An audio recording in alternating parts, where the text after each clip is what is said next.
জামাত ক্ষমতায় আসে, তাহলে আওয়ামী লীগ 6 মাসের মধ্যে ক্ষমতায় পুনর্বহাল হবে। আওয়ামী লীগ প্ল্যান করেই জামাত ক্ষমতার চেয়ারে বসাবে, বসিয়ে তারপর সেখান থেকে তাদেরকে ফেলে দিয়ে তারা যে কোনো ইস্যুকে সামনে রেখে আবার পুনর্বাসিত হবে। এটা সুস্পষ্ট বিষয়। তো সেই ক্ষেত্রে আচ্ছা, এই আরে যে একটা একটা বিষয়, বিষয় জি। একটু আমি আপনার সঙ্গে বিষয়টা ক্লিয়ার করতে মানে জানতে চাই যে যেটা আপনি বললেন যে আওয়ামী লীগ জামাতকে ক্ষমতায় নিয়ে আসতে পারে এবং আওয়ামী লীগ চাইলে জামাত ক্ষমতায় আসতে পারে। এখন পর্যন্ত আমরা যেটা দেখতে পাচ্ছি যে ভারতীয় গণমাধ্যম বা ভারত সরকার জামাতকে কখনোই ক্ষমতায় আসতে চায় না। জামাত বাংলাদেশে ক্ষমতায় আসবে মানে তাদের বাসায় বাংলাদেশ জঙ্গি রাষ্ট্র হবে, পাকিস্তানের হাতে চলে যাবে এমনটা তাদের বক্তব্য। তো ভারত যেটা চায় না সেটা কি আসলে আওয়ামী লীগ করবে? যদি ভারত না চায় জামাত ক্ষমতায় আসুক, আওয়ামী লীগ জামাতকে নিয়ে আসবে? মেঘের আড়ালে অনেক সময় সূর্য লুকিয়ে থাকে। ভোটের সংখ্যা মাত্র 5%, মাত্র 5%। তো আর যদি বিএনপির ভোট হিসেব করেন, তাদের এই মুহূর্তে ভোটের সংখ্যা হলো 38%। দেখেন, জামাতে ইসলাম আরেকটা বিষয় কাউন্ট করে, আহ বাংলাদেশের যে সংখ্যালঘু আছে, সংখ্যালঘুর ভোটটা তারা পাবে বলে। তো সেটার টোটাল হলো, সংখ্যালঘুর ভোট হলো 8%। 8%-এর মধ্যে 5% বিগত সময়ে আওয়ামী লীগ পেয়ে আসতো, আর বাকি 3% অন্যান্য আদার্স রাজনৈতিক দল পেত, বিএনপি সহ।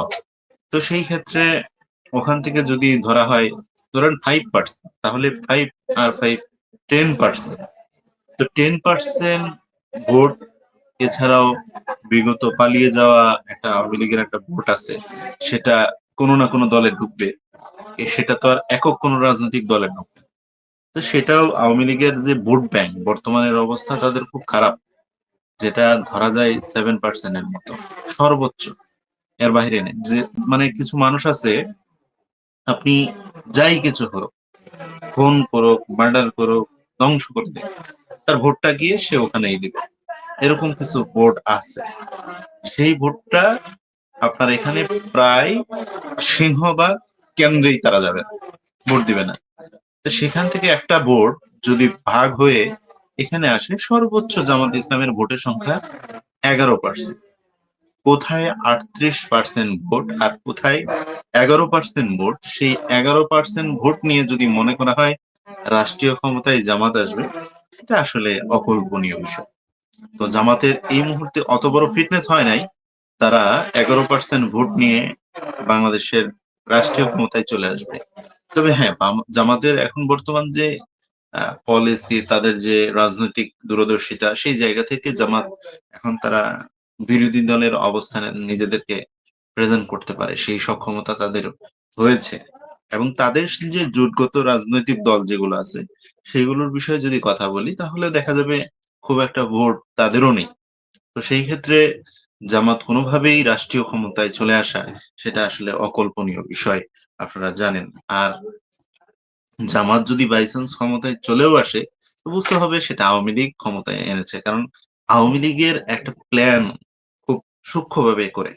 আওয়ামী লীগ চায় কাউকে সামনে ঠেলে দিয়ে, তার কাঁধে পাড়া দিয়ে, তাকে লাথি মেরে তারপরে তারা সেই জায়গা দখল করতে পারে। তো আওয়ামী লীগ জানে যে জামাত ছোট রাজনৈতিক দল, এই সময় বড় রাজনৈতিক দল ঠিক আছে, আওয়ামী লীগের তুলনায় ছোট রাজনৈতিক দল, যারা আওয়ামী লীগের সাথে পেরে উঠবে না এককভাবে। তো সেই ক্ষেত্রে যদি জামাত ক্ষমতায় আসে, তাহলে আওয়ামী লীগ 6 মাসের মধ্যে ক্ষমতায় পুনর্বহাল হবে। আওয়ামী লীগ প্ল্যান করেই জামাত ক্ষমতার চেয়ারে বসাবে, বসিয়ে তারপর সেখান থেকে তাদেরকে ফেলে দিয়ে তারা যে কোনো ইস্যুকে সামনে রেখে আবার পুনর্বাসিত হবে। এটা সুস্পষ্ট বিষয়। তো সেই ক্ষেত্রে আচ্ছা, এই আরে যে একটা বিষয়, জি। একটা বিষয় একটু আমি আপনার সঙ্গে বিষয়টা ক্লিয়ার করতে মানে জানতে চাই যে যেটা আপনি বললেন যে আওয়ামী লীগ জামাতকে ক্ষমতায় নিয়ে আসতে পারে এবং আওয়ামী লীগ চাইলে জামাত ক্ষমতায় আসতে পারে। এখন পর্যন্ত আমরা যেটা দেখতে পাচ্ছি যে ভারতীয় গণমাধ্যম বা ভারত সরকার জামাতকে কখনোই ক্ষমতায় আসতে চায় না। জামাত বাংলাদেশে ক্ষমতায় আসবে মানে তাদের বাসায় বাংলাদেশ জঙ্গি রাষ্ট্র হবে, পাকিস্তানের হাতে চলে যাবে এমনটা তাদের বক্তব্য। তো ভারত যেটা চায় না সেটা কি আসলে আওয়ামী লীগ করবে? যদি ভারত না চায় জামাত ক্ষমতায় আসুক, আওয়ামী লীগ জামাতকে নিয়ে আসবে? মেঘের আড়ালে অনেক সময় সূর্য লুকিয়ে থাকে, সে বিষয়টা অবশ্যই সবাই জানে, জাতিও জানে। তো কিছু সময় মেঘ সামনে আনতে হয়। আপনারা দেখেছেন বিগত জামাতের যে বিশ্ববিদ্যালয় নির্বাচনগুলো, সেখানে আপনি ভোট ব্যাংক গুলো দেখেন, কারা ভোট দিয়েছে, তাদের ইতিহাসগুলো দেখেন, কারা নির্বাচিত হচ্ছে, কারা সামনে আসছে, সব বিষয়ে যদি আপনি ফলো করে দেখেন, বিশ্ববিদ্যালয় কেন্দ্রিক যে নির্বাচনগুলো সেগুলো কিন্তু স্পষ্ট প্রমাণ করে যে জামাতকে একটা গ্রিন সিগন্যাল দিচ্ছে আওয়ামী লীগ। তারা চায় জামাত ক্ষমতায় আসুক এবং তাদের যে পরিকল্পনা সেই পরিকল্পনা তারা বাস্তবায়ন করবে। অলরেডি আপনি আরেকটা স্পষ্ট বিষয়, আপনি এখনো জাহাঙ্গীর নারায়ণগঞ্জ গাজীপুরের সিটি মেয়র সাবেক, তার ফেসবুক পেজ যদি আপনি ফলো করেন তাহলে হয়তো আপনি বিষয়টা বুঝতে পারবেন যে তারা তাদের বাই প্রোডাক্ট তারা তৈরি করতে প্রস্তুত, সেই বিষয় নিয়ে তারা কিন্তু কাজ করছে।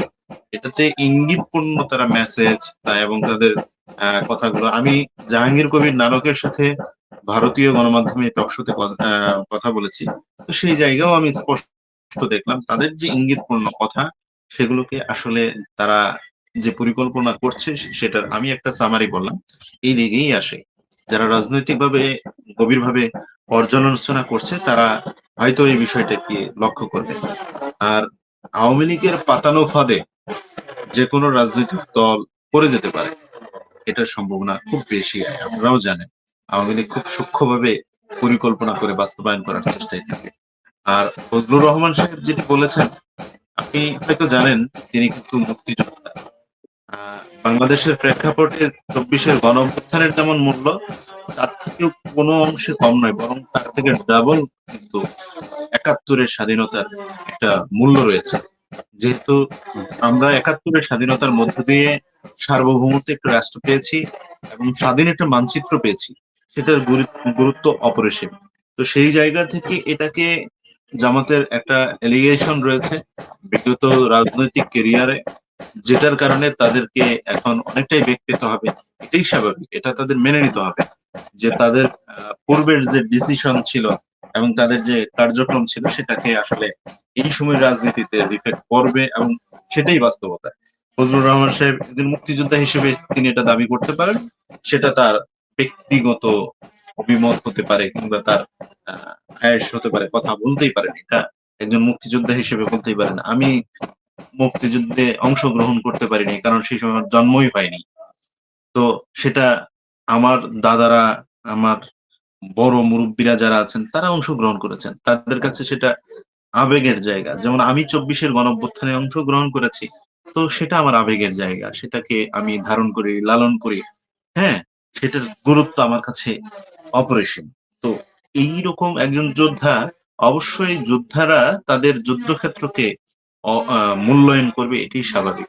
তো সেই এটাকে নিয়ে ট্রোল করা কিংবা এটাকে ভিন্ন দিকে প্রবাহিত করা, আসলে এটা মানে সুস্থ মস্তিষ্কের রাজনৈতিক চর্চাকে বিলম্বিত করে বলে আমি মনে করতে চাই। ধন্যবাদ। আরে আমি আরেকটা প্রশ্ন একটু আপনাকে করি যে জামাতের রাজনীতির মাধ্যমে আওয়ামী লীগ ফিরে আসতে পারে।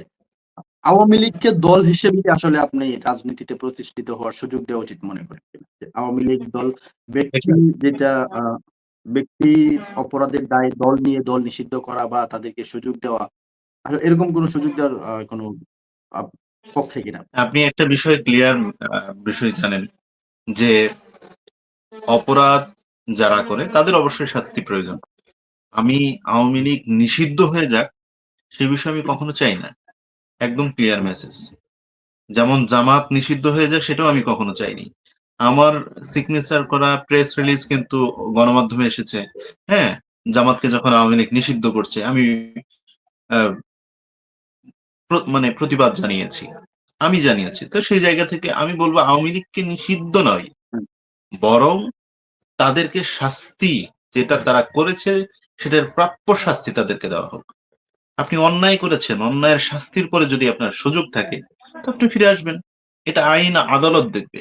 সেটা তো আসলে আমি ব্যক্তি কিংবা সরকার সেটাকে জোর করে মন গড়া কোনো সিদ্ধান্ত দেওয়া এটা সমুচীন নয়, এটা রাজনৈতিক অঙ্গনকে ক্ষীণ করে দেয় এবং রাজনৈতিক পরিমণ্ডলে সেটাকে আসলে সুস্থ মস্তিষ্কের রাজনীতি বলা যায় না বলেই আমার মনে হয়।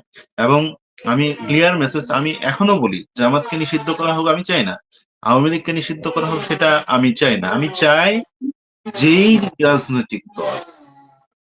রাজনৈতিক দল যে অপকর্ম করেছে সেটার সঠিক বিচার হোক, তার উপর বেশিও নয় কমও নয়, যথাযথ বিচার করা হোক। তার বাহিরে গিয়ে কাউকে অতিরঞ্জিত, সেটা আসলে আইনি কাঠামো বহির্ভূত হবে এবং রাষ্ট্রের সংবিধান বহির্ভূত হবে। সংবিধানকে এবং আইনি কাঠামোকে যদি শ্রদ্ধাশীল জায়গা থেকে আপনি মেনে নেন, তাহলে সেই কাজ আপনি করতে পারেন না। অবশ্যই আওয়ামী লীগ রাজনীতি করবে না করবে সেটা তাদের সিদ্ধান্ত, তবে তাদের যে অপকর্ম, সেই অপকর্মের শাস্তি বাধ্যতামূলক করতে হবে। তারা 24-এর গণঅভ্যুত্থানে আমাদের 2000+ ভাইদেরকে হত্যা করেছে এবং 15,000-এর উপরে পঙ্গুত্ব বরণ করতে হয়েছে আমাদের ভাইদেরকে। জি, আর এই বিষয় আপনারা পর্যায়ে দেখেছেন হলো পিলখানায়, আমি শেষ করছি, আমি 30 সেকেন্ড। পিলখানায় অসংখ্য আমাদের জওয়ানদেরকে হত্যা করেছেন এবং হেফাজতে ইসলামী অসংখ্য আলেমদেরকে, মাদ্রাসা শিক্ষার্থীদেরকে হত্যা করেছেন। এই দায়গুলো তো কখনোই এড়াতে পারবে না। তো এই দায়ে অবশ্যই তাদের বিচার হওয়া উচিত। তো সেই জায়গা থেকে যারা 24-এর গণঅভ্যুত্থানের এত বড় মেসাকার করলো, তাদের বিচারও যেমন হওয়া উচিত, যারা 71-এর যুদ্ধাপরাধী তাদেরও বিচার হওয়া উচিত। কিন্তু যে অপরাধী নয় তার বিচার আমরা চাই না। Clear message. আমজনতার দল এটা বিশ্বাস করে না, অপরাধীবিহীন মানুষের বিচার যেন না হয়, যে অপরাধী তার শাস্তি হোক, সেটাই আমজনতার দল বিশ্বাস করে এবং সেটাই চায়। ধন্যবাদ।